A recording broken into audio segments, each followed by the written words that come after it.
Barchaga salom dostlar, sizlerмен жана спорт жаңалыктар достар. Осы видеоны басамас бұрын қазір арнаға тіркелеміз, видеоға лайк басамыз достар. 1000 подписчикке аз қалдық. 1000 подписчик болады жаңа проект. Сіздер ал көрмеген қазақ YouTube контентті спорт жаңалықтарында ондай видео болмаған достар. Сіздер подписация боласыздар, лайк басып, комментарий жазасыздар. Мен осы контентті сіздерге көрсетемін достар. Тек қана алға. Енді видеоны көреміз.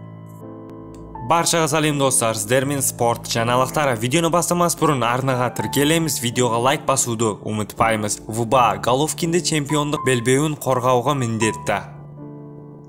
Дүниежүзілік бокс қауымдастығы қазақстандық Геннадий Головкин мен бразилиялық Эрисланда Лара арасындағы жекпе-жекті өткізу туралы шешім қабылдады.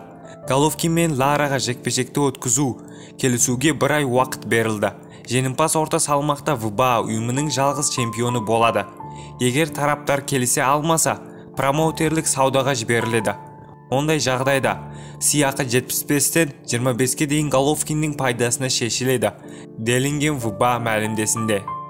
Алемхан ұлы чемпиондық атағын қорғауға дайын екенін айтты. ВБА тұжырымы бойынша орта салмақтағы әлем чемпионы Жәнібек Алемхан ұлы чемпиондық атағын қорғауға дайындықты бастайды.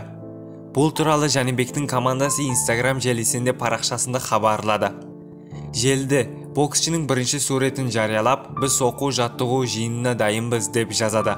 Айта кетейік, Алемхан ұлы ВБА тұжырымы бойынша толық әлем чемпионы мәртебесіне жақында қол жеткізді. Белбеудің бұрынғы иесі америкалық Димитриус Андраде жекпе-жек өткізуден бас тартып, титулын босатты. Қазақ стилдің чемпиондық дәрежедегі алғашқы жекпе-жегі қараша айында өтеді. Қарсыластың есімі әлі жарияланған жоқ. Сіздермен спорт жаңалықтары болды. Арнаға тіркеліп, видеоға лайк басуды ұмытпаңыздар.